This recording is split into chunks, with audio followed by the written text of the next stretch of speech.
Good afternoon and welcome to Orient Live here in the E10 studio.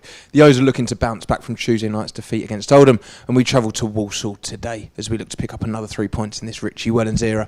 And I'm absolutely delighted to be joined by Andrew Butler and Brendan Picture, and we'll be picking over all of the action for you today. But before we go any further, of course, let's take a look at the lineup for Leyton Orient this afternoon. So the 4 changes today, with George Ray, Ethan Coleman, Paul Smith and Frank Nublet coming out the side. And there is the starting 11 then. In goal, number 22, Lawrence Vigouroux. Number 3, Connor Wood. Number 6, Adam Thompson. 9, Harry Smith. 14, Otis Khan. 16, Aaron Drynan. Wearing the armband, number 18, Darren Pratley. Number 19, Omar Beckles. 20, Ruel Sotiriou. 25, Shad Oji. And 26, Hector Cipriano.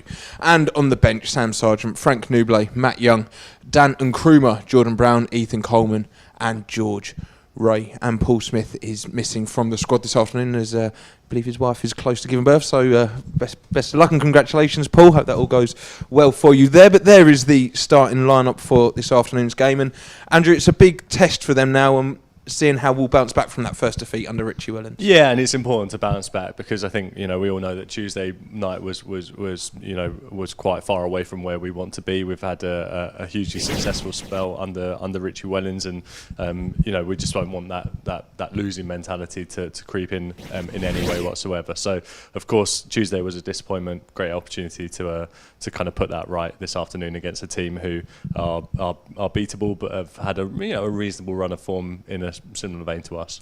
Richie spoke a lot about intensity after that Oldham game and maybe said that's what was missing from our game. And how does he do that now and as we're approaching the season and maybe other teams are fighting for the playoffs or trying to not get relegated? How important is it that he makes sure that the squad's intensity is there? Well, I think what's been so interesting under Richie's tenure so far, and from what we've heard from players and people around the club, is just having this momentum going into the end of the season for next season, right? So avoiding relegation was always going to be priority number one for Wellens when he came in, and it looks pretty much that we've done that. But now it's all about momentum, and so we don't want to see this season fizzle out as it has. It did last season. I think it did the previous season as well, where you have this kind of period of time where it just feels a bit flat and you can't wait for the summer to start really. So it's been kind of the first season back since,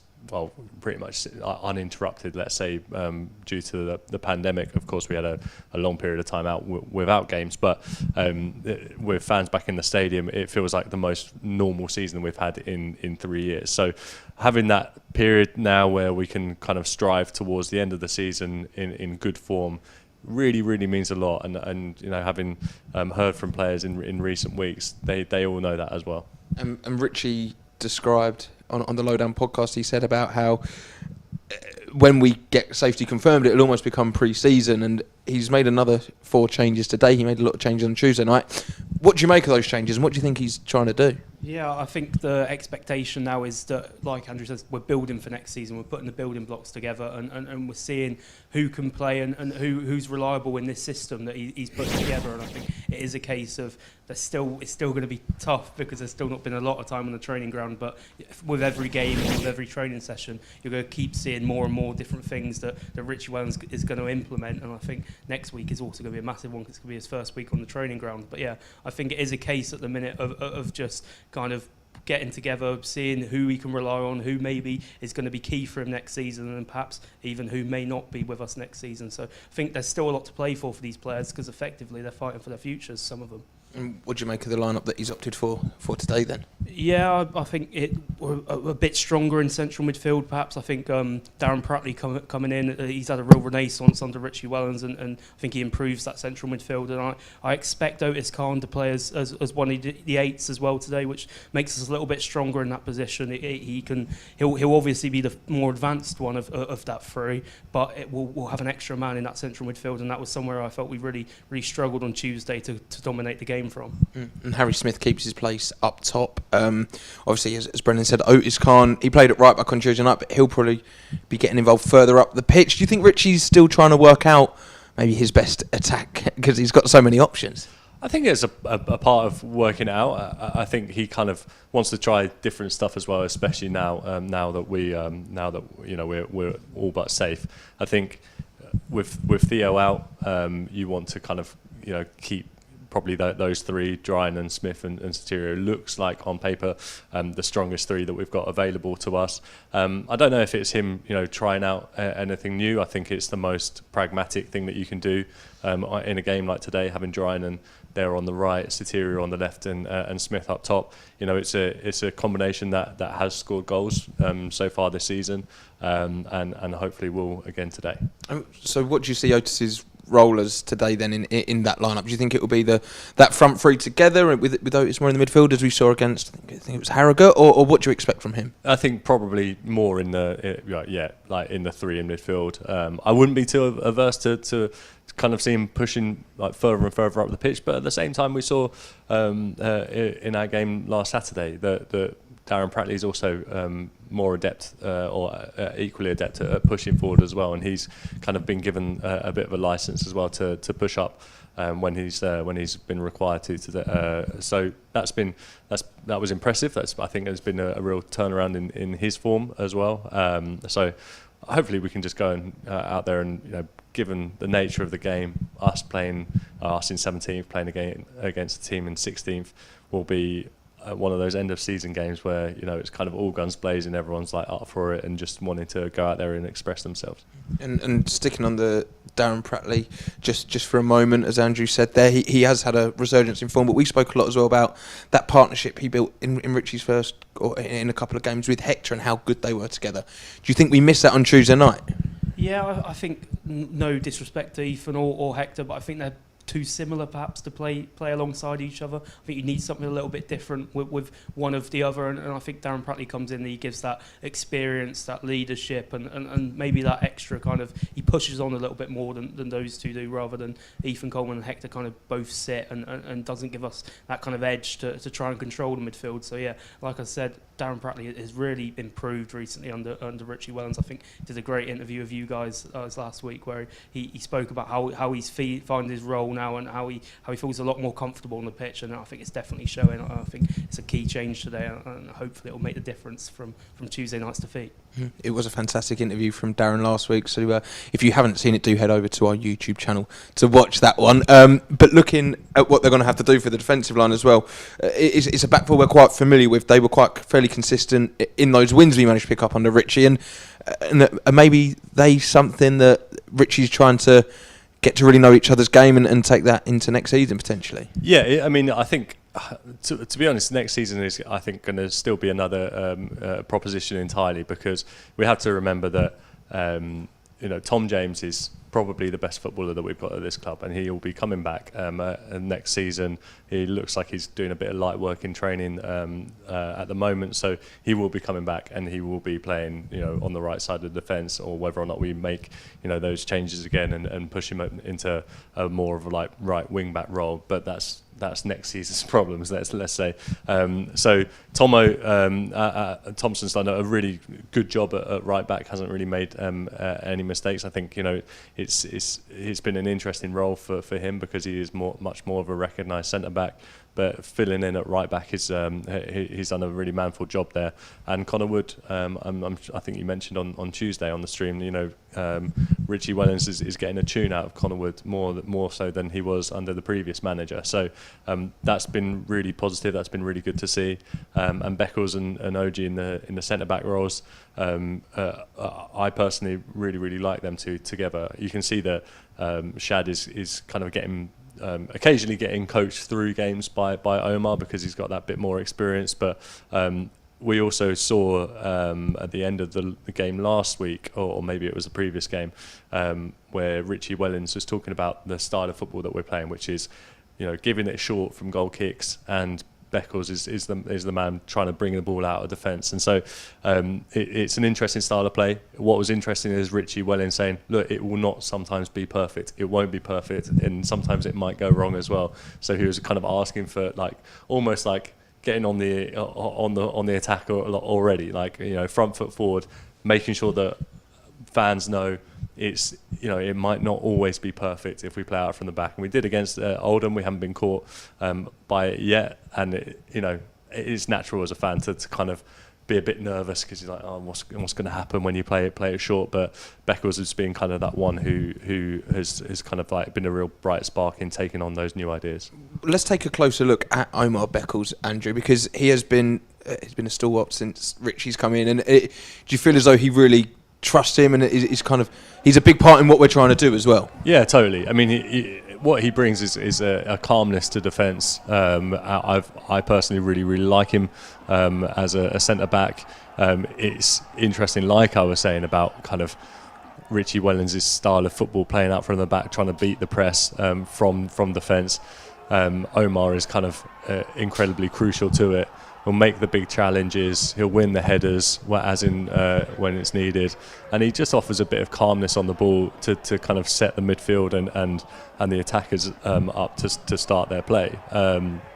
So he's been very good all season. I know that when we got him last summer, most League One fans were saying, you've got a really good player as long as he stays fit, and for the most part he has stayed fit, which has been great for us. And yeah, he's just one of those players who at this level is a very, very good ball playing centre back. And some fans on social media maybe have some question marks over him and his defensive ability, but do you agree with that at all? I don't agree with it at all. I was interested to see in the week why people questioning his quality. I can't spot any errors that he's made leading to goals. His positioning is usually pretty much spot on. He provides a decent threat up in attack as well. Let's not forget that when we go for a long throw, he's always the man at the front post who is trying to get the flick on, which was incredibly successful at the start of the season. So yeah, it was interesting to see some people's differing perspectives of him. But for me, he's been a bright spot for us this season. And hopefully that will continue much longer. Now, don't forget, if you're watching along live on our YouTube stream, thank you for watching, but you can go ahead over to our Leyton Orient website and you can pick up your audio pass if you're a UK fan, or if you're an international viewer, you can grab a match pass to watch along with David and Matt Hiscock. But first, let's take a listen to hear what Richie Wellens had to say ahead of today's fixture. Midweek, we learned more in defeats. What's the overall reflection on how Tuesday went? I think the biggest disappointment was just our work rate didn't match previous games. Maybe that's an accumulation of the travelling and the games that we've played, and it's just been probably one game too many for us. But Oldham's intensity we never really matched. And that was probably the biggest disappointment. But we brought players that we wanted to bring a freshness about us, and that didn't quite happen. So we need to make sure that we pick a team tomorrow that is capable of going there and getting 3 points. There was obviously some players that weren't involved on Tuesday night, whether a bit of rotation or maybe needing a bit of a rest. Does that mean tomorrow's game would be more full strength? No, so obviously Theo's got the suspension. Tomo needed a break, so he comes back in and he will start. Trying to think off the top of my head who else. Drinan obviously had a dead leg, and Ruel is struggling with his groin. So there was little things that were happening, and obviously Paul Smith's wife is due to have a baby. So there were certain things that we wanted to do. We wasn't able to do them all. But I think it's important that we know what we're working with going to next season as well. To get where we want to get to, you need a squad of players. Well, Walsall, I think, like us, pretty bit of a similar season, struggled for a bit and then had a change of manager fairly recently. So what can we expect from them tomorrow? Well, first, I obviously know Matt. I've managed Matt Taylor, who went in there in the summer. He had a really good start, but then obviously I think he had a load of injuries, which obviously hindered his performance. But I know Finney as well. Finney's been a top manager in the league. He missed out a couple of times on promotion with Newport, and he's left Newport now and coming to Walsall. Very similar situation to us, about a rebuilding phase. First of all, he had to go in there and make sure that he stayed up, which I think he's done now. And he'll be looking to rebuild for next season. But Finney's an assistant, two good guys. So looking forward to the game. And whenever you play against a Mike Flynn team, it's a difficult game. Now then, we've got just under 15 minutes until kick-off. So now let's take a look at the opposition team for this afternoon's fixture. So for the Saddlers, in goal, number 12, Cole Rushworth. Number 2, Hayden White. Number 4, Josh Labady, and he's wearing the armband this afternoon. And number 6, Manny Monte. Number 8, Liam Kinsella. Number 9, Connor Wilkinson. number 10, Emmanuel Osadebe. Number 17, Jack Earing. 21, Devante Rodney. Number 24, Rollin Menayese. Number 28, Tyrese Shade. And on the subs bench for the Saddlers, Jack Rose, Stephen Ward, Brendan Kiernan, George Miller, Lee Tomlin, Sam Perry, and Zach Mills. Now, let's start, Brendan. Obviously, they're probably a little bit too low in the table than they'd like to be at this point in the season. They've got a fantastic manager, and are you surprised to see them where they are? I think it was going to be a season of transition for Walsall this season. I think they've tried to change their structure. They've brought in a director of football for the first time, and they tried to bring in a young, progressive head coach in Matt Taylor at the start of the season, and that didn't quite work out. And now they've gone to Michael Flynn is a young manager, but he's experienced at this level. He's reached the playoff a number of times with Newport, and he's really. I think it's a case of these two teams are in very similar kind of stages of their life as clubs, because I think two new managers that have come in, had previous success at the level, and have basically done their job of avoiding relegation, and now it's all about building for next season. I think Michael Flynn has done a very impressive job so far, playing a 3-5-2 system with wing backs like he favours, and getting the two forwards involved, and it's going to be a very tough test there. I think they've won their last 4 home games, so they're a side in good form, and they're a side that I probably expect to improve and be up there next season as well. Play style wise, what do you expect from a Michael Flynn Walsall side today? Yeah, it's an interesting one, because in the early days of his side at Newport, they were a very big, physical, direct side, and that maybe had something to do with the pitch at Newport that wasn't so good. But during the latter stages of his time at Newport, they evolved and became a much more footballing, passing side. And I think we've seen a bit of both at Walsall. I think he's mixed it up a bit. I think at times they can go long, at times they can be direct. But what you can be sure of with a Michael Flynn side is they're going to be hard working, and they'll try to get those wing backs involved. And I think they're not natural kind of wing backs. They're almost central midfielders that have been converted. I think Emmanuel Osadebe playing on that right hand side is someone that probably not a lot of people thought would end up being a wing back this season, but that's the quality that Michael Flynn has in terms of his coaching, and seeing something in a player that perhaps not a lot of others do. And how do you think the O's need to attack the game today? Because obviously if we win, we'd go above them. And it might feel as though we've got a breathing space, but at this point in the season, it'd be nice to just climb a little bit higher up the table. Yeah, I mean, we enter this game in an incredibly similar situation that Walsall find themselves in. They've only had 1 defeat in 7, and that was their last game against Salford, and that's pretty much exactly the same record that we have. Well, obviously we lost to Oldham midweek. It's an interesting. Brendan mentioned that it's kind of they've won 4 on the bounce at home. Their fans are kind of talking about the Bank Stadium being like a fortress, and I wouldn't say that 4 games in a row is making it a fortress. It's more like just about digging out a moat, really. Not really a fortress, is it? But it will be. Or we just got to take the game to them, and we've got to make sure that we're on the front foot.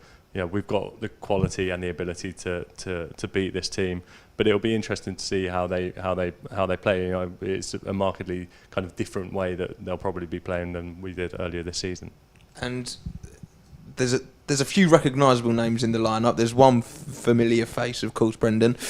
Are you concerned at all about facing Connor Wilkinson this? Obviously not personally, but are you concerned that we've got to face Connor Wilkinson this afternoon? Yeah, I think you spoke on Tuesday about things being typical Orient. I think a typical Orient thing is the former striker always comes back and scores a goal, don't they? And Connor Wilkinson, I think today will be particularly fired up. I think saw perhaps at times last season how fired up he got against his former clubs while playing for Orient. So I think he'll feel like he probably has a point to prove. And Connor Wilkinson, when his mentality right and when he's got a point to prove, is a dangerous player. We're seeing from the clips here, look, he's got all the technical ability in the world, and I think it's just kind of a mental thing with Connor Wilkinson. And we've seen recently under Michael Flynn, who like I've said is a good manager for the level, has really kind of used Connor Wilkinson as his focal point up front in a 2, and he's repaying him that faith, because I think he's got something like 7 in his last 11. He's really hit form, and we saw at times last season that when Connor Wilkinson is firing and hits form, he can be an exceptional player for the level. And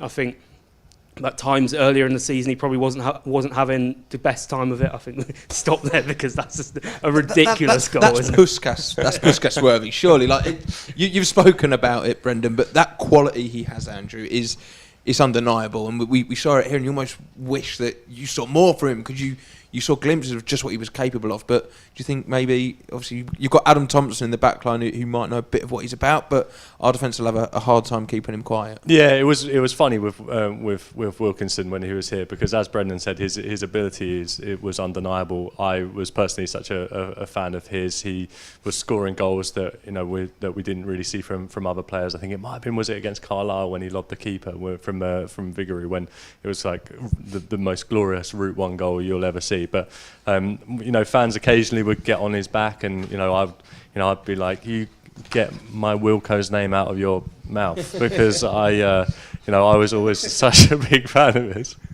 You know, Ollie? Yeah. And but his ability was undeniable, and he's taken that. It was a bit of a slow start for him when he joined Walsall, but he's really picked up, and he'll be a dangerous man for us for them against us today. I didn't think we'd be getting a Will Smith gag in there, but looking then, as you are such an admirer of him, Andrew, what do the defenders need to do to stop him? Because he is great with the ball at his feet. He's got a great left foot. He's got a great right foot. Yeah. What do they have to do? It was interesting seeing the collection of goals. What we saw from him was, if he gets 1 yard of space, he will pull the trigger. I think he had most shots for us last season by a long distance, because Danny Johnson scored lots of goals, but barely took any shots. And so he will take the shot on from like all sorts of places. So I think really getting tight to him, which is something that Shad and Omar will be making sure to look out for, because give him a yard of room, he is equally adept on his right foot as he is on his left foot. So yeah, just get tight to him. Don't let him turn. Don't let him run at you. He is razor sharp, Wilkinson, and Richie spoke a lot about complacency, and how do the O's go about making sure they stay just as sharp and not letting him go about his business? Yeah, I think you've just got to show him onto his right foot, haven't you? Because I think his left foot is so deadly, and I think it's just a case of, like Andrew said, closing him down, making sure he can't get any space on his left, and just trying to push him onto his right. And I think, like you said, it probably helps that you've got Adam Thompson, perhaps even Shad Oji, that would have played with him previously and will know his game inside out. And Richie Wellens is no mug; he'll know what Connor Wilkinson's about. And sometimes it's difficult to stop him, even when he's got a bit of like the Iron Robbins about him in terms of exactly what he's going to do. But it can be hard to stop at times. But I think it's just about trying to keep him as quiet as possible and pushing him onto that unfavoured right foot. And we've seen the turf there at the Bank Stadium just a second ago, and the sprinklers are on. It's looking like the stage is set for a beautiful game of football. Do you think it's a case of the O's having to up their game from Tuesday night and maybe rediscover that football they were playing a few games ago? Yeah, totally. I mean, upping it from Tuesday night, hopefully it shouldn't come too hard for them. It was subpar on Tuesday evening, so lifting it from there, I think the changes that have been made to this 11 will also make a big difference. And yeah, just kind of like we always talked about, when we've had promotion seasons, like not allowing the one loss to turn into two losses is the most important thing when you want to just carry on a good run of form. So hopefully we'll be able to bounce back. Coming into the Oldham game, we won 3 on the bounce. So and that lifted us kind of out of relegation problems. So we know that we can win, and obviously those wins were kind of coming off the back of such a torrid run of form. So we know that we can win, and we know that also we can win away from home as well, because we did against Harrogate. So hopefully we'll just take that mentality into it. Ignore Tuesday night, let that go away, and hopefully take the game to Walsall. Let's hope the O's do that. But now kickoff is just under 5 minutes away. And if you're watching along live on YouTube, just to remind you, you can head over to the Orient website now to pick up your match streaming pass if you're an international fan. And if you're a UK viewer, you can pick up your audio pass to listen along with Dave Victor and Matt Hiscock. But before we do head up to Walsall, let's remind ourselves of the starting lineup for Leyton Orient this afternoon. In goal for the O's, number 22, Lawrence Vigouroux. Number 3, Connor Wood. 6, Adam Thompson. Number 9, Harry Smith. Number 14, Otis Khan. 16, Aaron Drynan, wearing the armband. Number 18, Darren Prattley. 19, Omar Beckles. 20, Ruel Tatirio. Number 25, Shad Oji. And 26, Hector Cipriano. And on the bench, Sam Sargent, Frank Nuble, Matt Young, Dan and Krumer, Jordan Brown, Ethan Coleman and George Ray. Now, we've spoken a lot about the attackers already, but let's go back to it again. Harry Smith has scored 1 goal since Richie Wellens came in, and it was kind of, it didn't mean tons. It was the third goal against Rochdale. He hasn't really found his scoring boots as much as Paul and Ruel and Aaron have. He's probably desperate to get in amongst the goals as well. Yeah, for sure. I think you can probably pinpoint the fact that we have changed our system slightly since he was on such a hot run of form earlier in the season. He probably isn't getting the service that he ideally would be wanting. He was unlucky against Harrogate as well. Like, let's not forget that he did hit the post late on in the game. 2 inches short, left of that, it goes in off the post. So hopefully he'll get on the score sheet. A bit of service wouldn't go amiss as well from the team. And one of the few attacking options on the bench, Brendan, is Dan and Krumer. As we're approaching this stage in the season, how excited are you to potentially see some of this young attacking talent we've got that have come through the youth? Yeah, I'd hope so. I think it might be a little bit too early in terms of, I think Richie Wens will still want maybe just a couple more points just to be sure. But I think you're looking at Dan and Krumer on the bench, and then we know the rest of the talent as Zach Obiero and Jeff Tanga, and hopefully to go into those last few games of the season, there'll be chance for minutes for them, which will be incredibly exciting.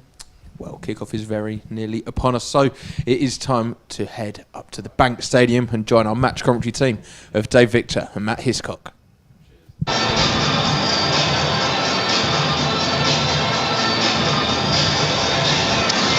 Well, it's good to be back. Thanks